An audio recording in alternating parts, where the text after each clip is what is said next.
우리 정중 회장님, 어떤 실수보다 치명적인 실수는 일을 포기해버리는 것이다. 절대로 포기 안 하셨죠. 이 정신을 어디서 배웠을까? 바로 정중 회장님과 빈대 이야기입니다. 이분이 처음부터 부자가 아닙니다.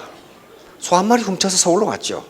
온갖 노동을 다 했단 말이에요. 인천의 건설 노동 현장에서 이 건설 노동자로 일을 했어요. 그 당시 1950년대 얼마나 열악합니까? 건설 노동자로 일을 하는데 낮에 그렇게 힘들게 일을 하면 저녁에 잠을 자야 회복이 되거든요. 그런데 어느 날부터 잠을 잘 수가 없어. 이놈의 빈대가 와서 물어, 빈대. 근데 빈대를 아시는 분은 어르신들이고 빈대를 모르는 분들은 아주 행복한 분들이야. 젊은 분들이거든. 그렇죠? 근데 빈대, 이가 있고 벼룩이 있고 빈대 이런 것들이 있는데 물것 중에서 가장 심한 게 빈대예요. 야, 엄청나게 세게 빨아. 엄청나게 세게 빨아요. 그래서 잠을 잘 수가 없어. 그래서 정중 회장님은 어떻게 생각했냐면은 내가 낮에 너무 땀을 흘리고 자서 땀 냄새가 나니까 빈대가 무른가 보다. 그렇게 생각하시고 목욕을 깨끗이 하고 새 옷으로 갈아입고 잤는데도 또 물어. 또 물어. 그래서 또 어떻게 생각하셨냐면 내가 땀 냄새 나는 노동자들하고 같이 잠을 자니까 그러는가 보다. 나 혼자 밖에 이 한쪽 구석에 자야 되겠다. 그렇게 해서 잤는데 또 물어. 또 물어. 또 물어. 그래서 이제 침대를 만들어서 자야 되겠다 했는데 또 물어. 가만히 이놈의 자식이 어디로 오는가 봤더니 침대 다리를 타고 올라와. 그래서 생각해낸 게 요거예요. 이렇게 침대 여기다가 물통을 고해가지고 여기다 침대 다리를 놔두면 요 자식이 못 올 거 아니냐 이 말이에요. 이렇게 잤는데 한 3일 동안은 잘 잤는데 다음에 또 물어. 그래서 보니까 빈대가 연구에 연구를 거듭해가지고 올라가서 천정에서 자유낙하를 해. 이렇게 천정에 자유낙하를. 여기서 정중 회장님이 크게 깨달은 겁니다. 저런 빈대도 포기하지 않고 자기 식량을 지금 차지하려고 그러는데 인간이 해보지도 않고 안 된다고 그러면 되겠는가? 그래서 정중 회장님이 이 부하 직원들이 뭐 못한다고 했을 때 하는 말씀이 있죠. 억정을 내면서 임자간 해보긴 해봤어? 이 빈대만 또 못한 놈아. 이제 이 말씀이에요. 빈대도 포기하지 않고 이렇게 하는데 하물며 인간이 생각도 안 해보고 안 된다고 그러면 되느냐? 그러니까 정중 회장님은 대학에서 배우신 게 아니라 빈대한테 배우신 거예요. 빈대한테. 포기하지 않는 정신을 빈대한테 배웠단 말이에요. 근데 저도 똑같은 경험을 했어요. 고등학교 때 그 당시에 이 자취방 이제 얻어가지고 자취를 하는데 이놈의 빈대가 집이 오래된 기와집이라 빈대가 많아. 빈대가 많으면 저녁에 잠을 못 자잖아요. 막 물어 제끼니까. 그래서 저는 누구하고 같이 이 자취를 했는데 근데 그 빈대가 무는 사람이 있고 안 무는 사람이 있어요. 그 친구는 액취라고 그러죠. 그 냄새 나는 거 있잖아요. 그런 사람은 또 안 물더라고, 빈대가. 그러니까 빈대도 가려야 가면서 먹는 거지 아무거나 먹는 건 아니에요, 지금 이제. 저만 물어뜯어. 그래가지고 이걸 어떻게 하나 말이야. 그래서 이렇게 그놈은 여기 자고 나는 여기 자고 요 이불 가를 DDT로 포위를 했어요. DDT 아시죠? 맹독성 이 살충제거든요. DDT로 포위를 했는데 그러니까 이놈이 요 살충제를 건너오면 이거 죽거든. 안 건너와. 며칠 뒤에 또 물어. 불을 켜고 보니까 요 위에가 빈대가 붙어 있어요. 천정에가 붙어 있어가지고 이놈이 이렇게 떨어져. 이야, 빈대가 이 정도의 빈대가. 그래서 정주영 회장님의 불굴의 도전 정신이 여기서 배웠다고 돼 있어요. 빈대한테 배웠다. 나는 빈대한테 배웠다. 빈대도 저러는데 인간이 하물며 해보지도 않고 안 된다고 그러면 그게 말이 되느냐 이렇게 생각하신 거예요. 자, 다음. 자, 정주영 회장님은 장사꾼이나 기업인이 아니라 기업가였습니다. 여기서 기업가라는 말은 굉장히 중요한 말이에요. 우리 애터미 사원, 이 사업자 여러분들도 기업인이나 장사꾼이 아니라 기업가가 되십시오. 일반적으로 어떤 명사에 가를 붙이면은 상당히 인격적으로나 그 능력이 탁월한 사람에게 가를 붙입니다. 사업하는 사람을 모두 기업가라고 하지 않습니다. 기업인 그렇게 부른다고요. 사업자 그러지 사업가란 말 잘 안 해요. 기업인 그러지 기업가라는 말을 잘 안 해요. 왜냐하면 가를 붙인다는 것은 일가견이 있는 사람이거든.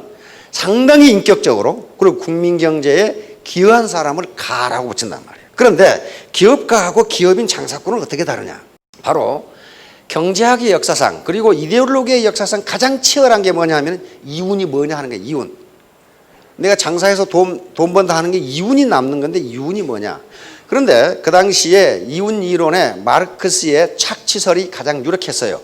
자본가가 노동자가 생산한 잉여 가치를 착취한 거다. 그게 이운이다. 아주 살벌하죠. 그러면 이운을 가지면 안 된단 말이에요. 그런데 슈페트라는 경제학자가 나오면서 그게 아니다. 이운은 기업가가 혁신의 대가로 받는 게 이운이다. 그거예요. 다시 말하면 불확실성 하에서 올바른 선택, 올바른 의사결정을 한 대가, 이것이 이운이다. 의사결정은요, 제가 지금 여러분들이 여기서 애터미 사업을 할 것인가 말 것인가를 결심하는 데는 여러 가지 데이터가 필요한데 과거의 데이터예요. 지금까지 이 회사가 어떻게 해왔고 그것을 미래를 예측해가지고 앞으로도 잘 될 것이다. 그런데 미래를 아는 사람 한 사람도 없어요. 그래서 지금 올바른 의사결정을 하면 이운이 생긴다. 이게 이운 이론이에요. 따라서 지금은 이운 이론의 대표적인 이론이 혁신설 또는 불확실성 하에서의 의사결정을 잘한 대가, 이것이 이운이에요. 그러니까 이운은 착취가 아니다. 이렇게 되는 거예요.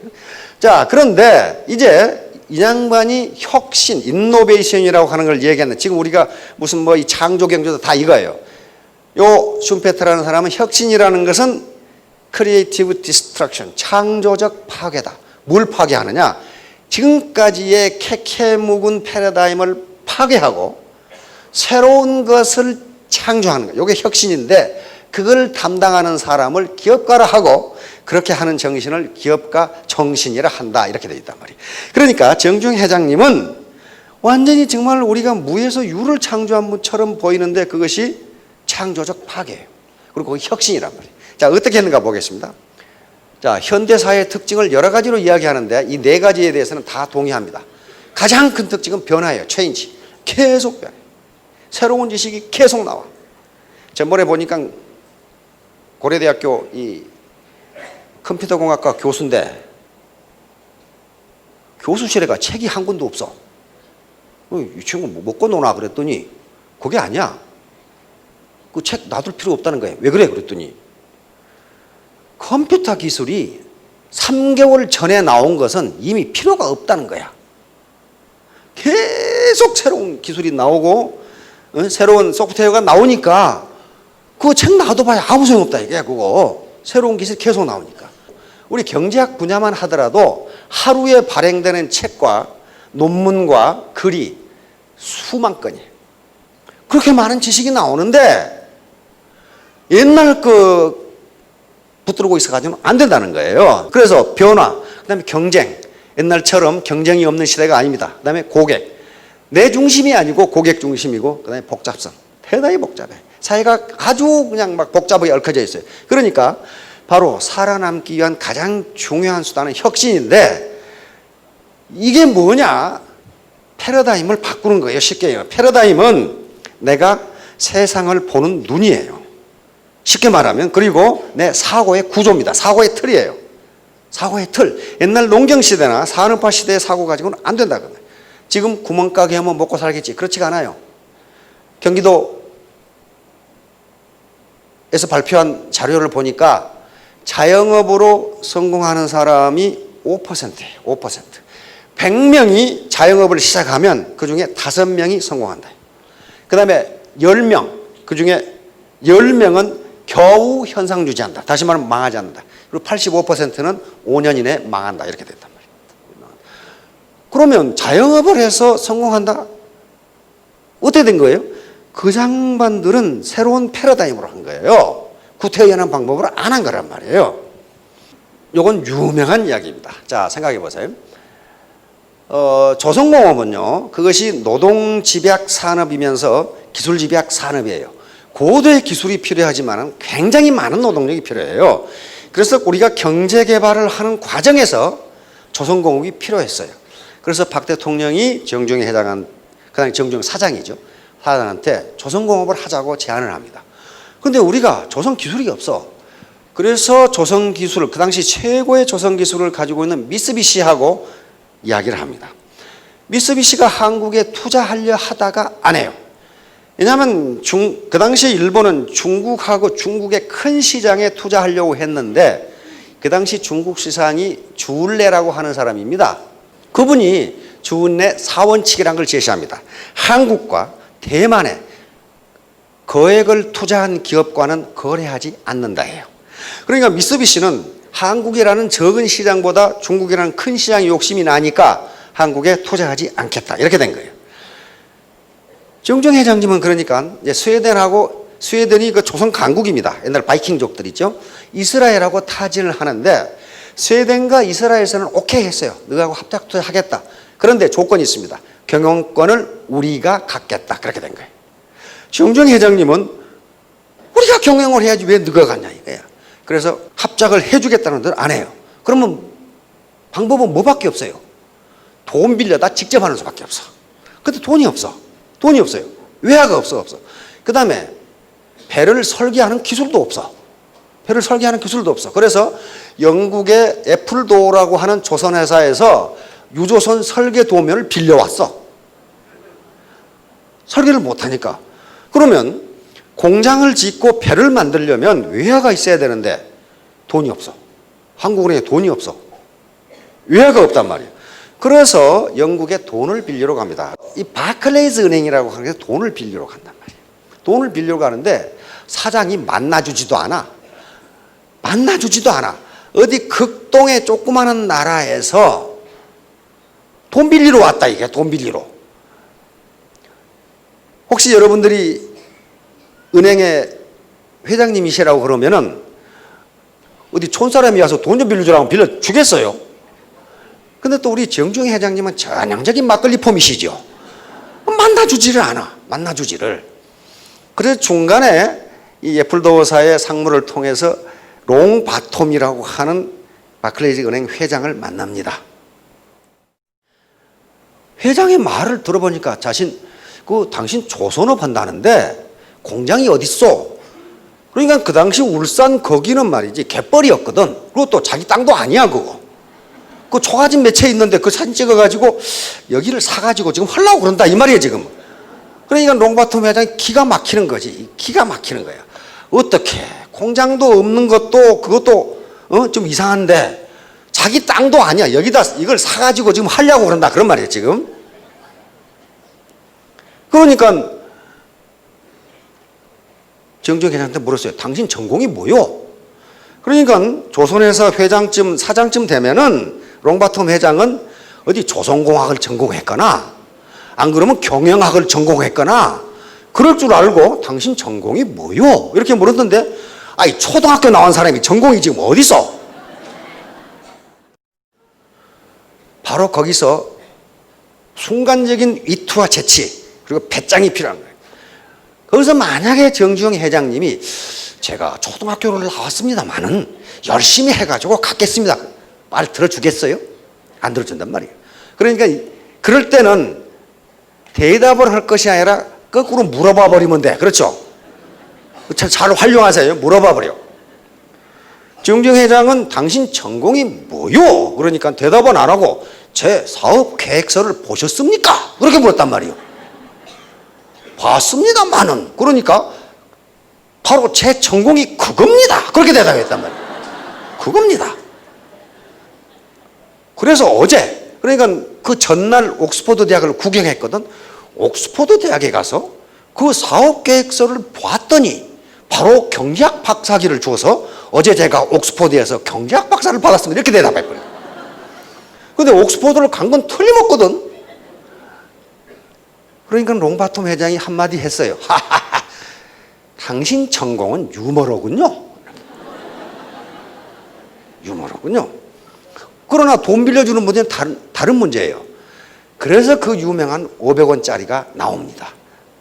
요거를 보여주면서 이게 임진왜란이 16세기 1592년이니까 그 전에 거북선을 만들었거든요. 그러니까 이걸 보여주면서 영국이 지금 해양 강국이라고 그러는데 그 당시 영국이 해가 지지 않는 해양 강국이었어요.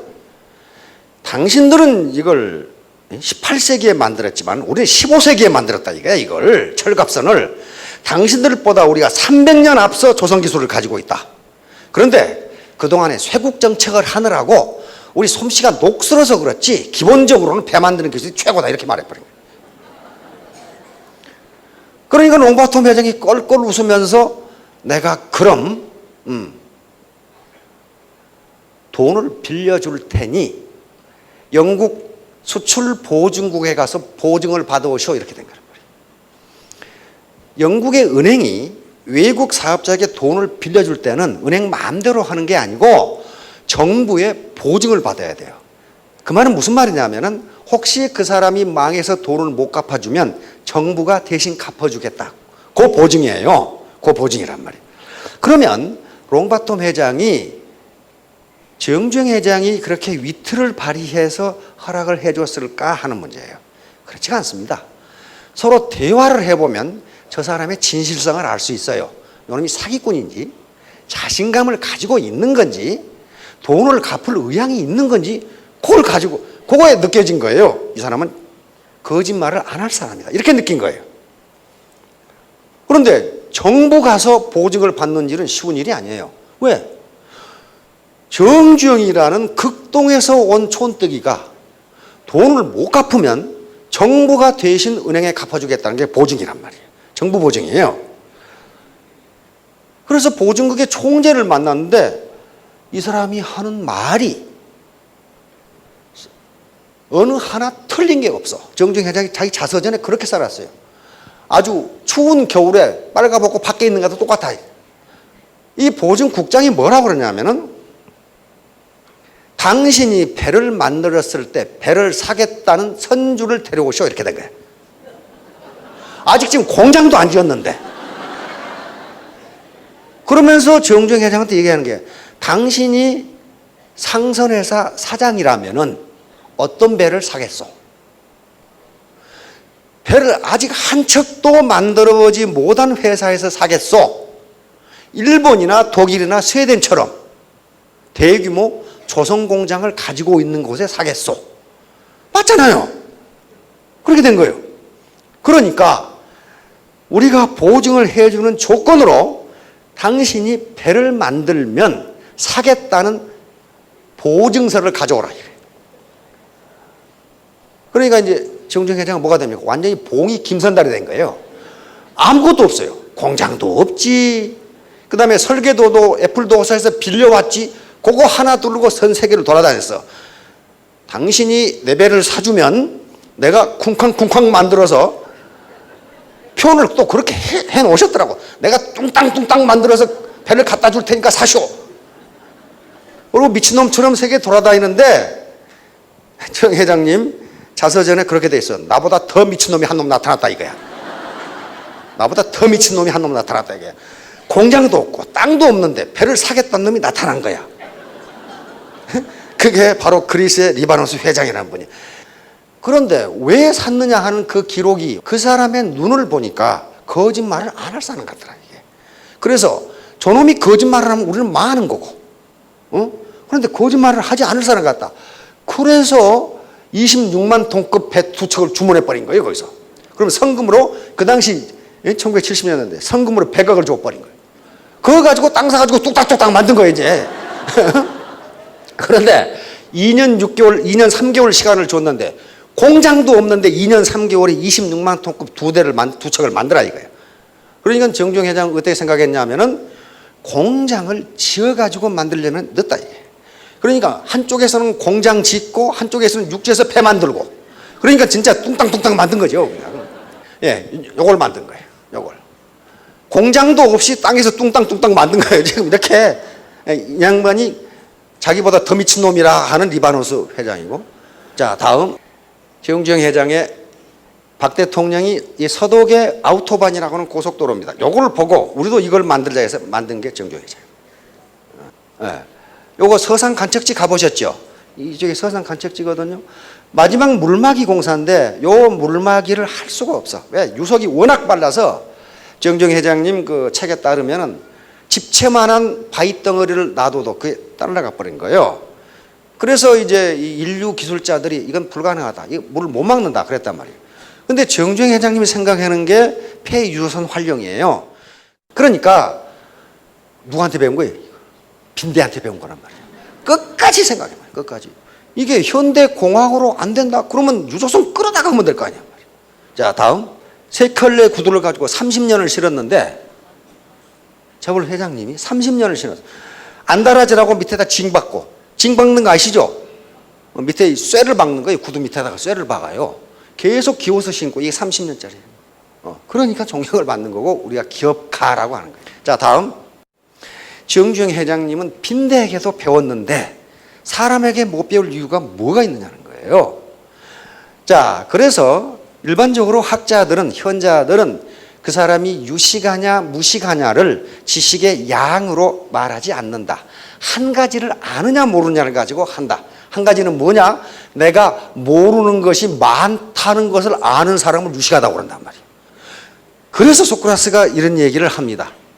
자신이 무지하다는 것을 아는 것이 진실로 아는 것이다. 논어에도 똑같은 말이 나오죠. 논어에도 똑같은 말이 나옵니다. 자, 다음 넘어갑니다. 자, 성공에 대한 집념과 자신감을 반드시 가지세요. 나는 반드시 성공한다는 그 집념을 가지시기 바랍니다. 왜냐하면요, 이건 괜히 하는 소리가 아니라 인간의 정신분석학자들이 인간 정신 영역의 구성을 통상 이렇게 나눕니다. 컨셔스 마인드, 이것은 의식이에요, 의식. 우리가 지금 알고 있는 거, 생각하는 거, 요게 10%고 잠재의식이 90%입니다. 빙산에 통상 비교하죠. 이 잠재의식에서 뭐가 나오면 잠재력이 나와요.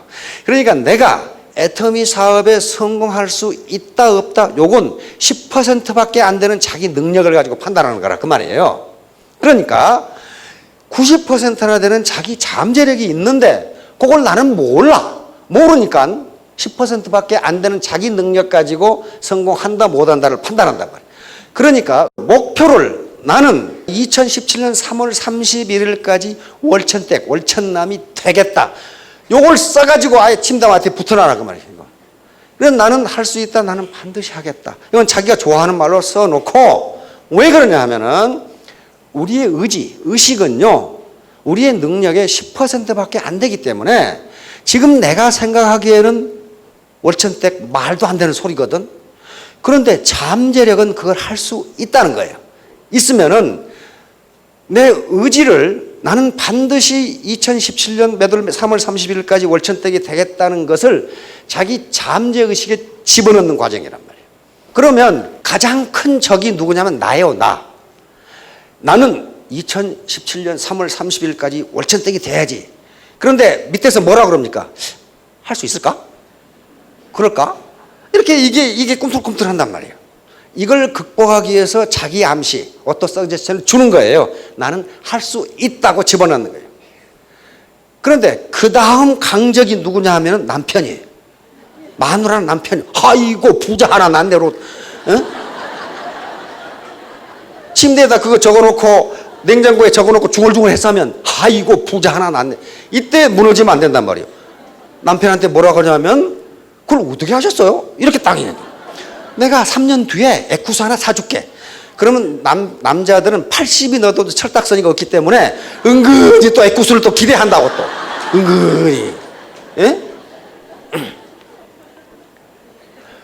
그렇게 해서 자기 편으로 자꾸 자신감을 보이면 따라오게 되겠다 이거예요. 자식도 그렇고 친구도 그렇고 친척도 그렇고 자신감을 보일 때 믿어져요. 자신감이라는 것은 자기가 자기를 믿는 거란 말이에요. 자기가 자기를 못 믿으면 누가 자기를 믿어주란 말이에요. 그러니까 나는 월천택이 되겠다 하고 앞으로 가려고 그러는데 무식이라는 놈이 뒤에 잡아다녀. 네가 어떻게? 네가 어떻게? 네가 어떻게? 이런 경우에는 반드시 무식이 이긴다 이렇게 되어요. 여기 오신 분들은 앞에 요 힘이 더 강한 거예요. 그런 새끼들 사기치는 거 아니야? 여기 이렇게 잡아다니는데 아이고 그래도 한번 가보자 하고 이러고 온 거란 말이에요. 안 오신 분들은 이게 센 거예요. 지금 이제 이거 마찬가지예요. 이렇게 되겠다고 여기다 붙여놓고 여기다 이렇게 붙여놓고 아이고 옷만 먹자 하고 무의식이 힘이 얼마나 강하냐 하면은 요 아름다운 아가씨가 걸어가니까 남녀노소 할 것 없이 모가지를 다 비틀어서 보고 있어요. 다 보고 있어요. 이 신사가 의식적으로 봤겠어요? 고개가 이렇게 돌아가는 거예요. 그냥 이렇게. 무의식적으로. 항상 무의식이 이긴다. 예쁜 아가씨를 안 봐야지 그러면서 눈은 이렇게 돌아가죠. 이렇게. 그게 무의식이란 말이에요. 무의식. 그래서 적어놓고 자기 암시를 주라는 거예요. 자, 당신은 당신의 인생에 맞게 상황을 조정할 수는 없다. 그러나 그 상황에 맞게 당신의 태도를 조정할 수는 있습니다.